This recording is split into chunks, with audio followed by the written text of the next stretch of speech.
Senator Morahan. Thank you, Mr. President. Each year, in the spring of the year, we reflect upon our honored dead that served this country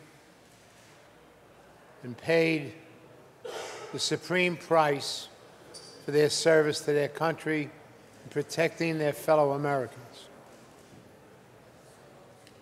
Each and every day ought to be a day where we recall our honored dead who fell in swamps, who fell in the jungles, who fell in deserts, face in the sand. Maybe the last word out of their mouth was mother, mama.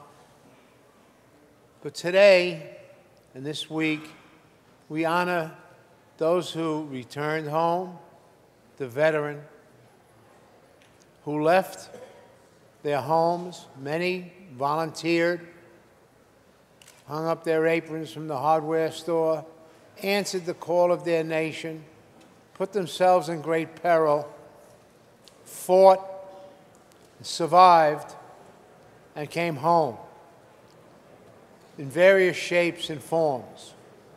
Some severely maimed, some paralyzed for life, some with other less traumatic wounds.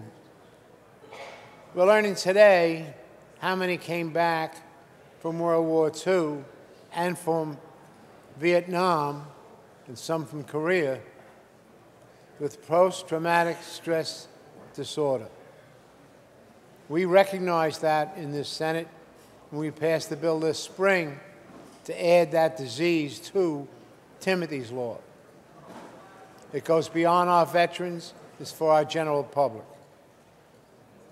But we also have to recall the sacrifice of the families who waited in fearful tremors, not knowing where their loved one was on the planet, what they were facing, if they were dead or alive at the moment they were thinking of them.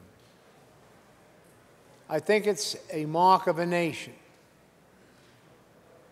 that we recall the service of our veterans who are now aged, as I am, but now are infirmed and need the benefits that our federal government provides and must always provide.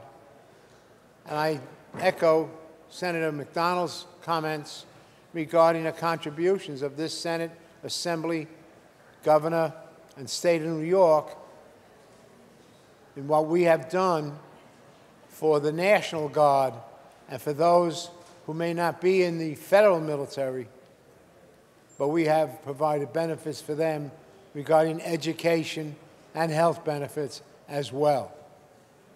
So I stand to salute my fellow veterans with all the dedication and honesty in my body, because I know what they went through. They did it for me. I was just a kid in World War II, but they were there. I lost a first cousin on the beaches in Normandy. And I see his son now, a grown man with his family, but his son never remembered his father. He was only 3 months old when his father was killed. So I congratulate the Senate, my colleagues, for taking time to honor our veterans, to say, well done, veterans. Thank you for your service. And hopefully we will stay true to our commitment to make sure that we bind up your wounds and that we stay true and dedicated to those sacrifices you made on behalf of all Americans. Thank you, Mr. President.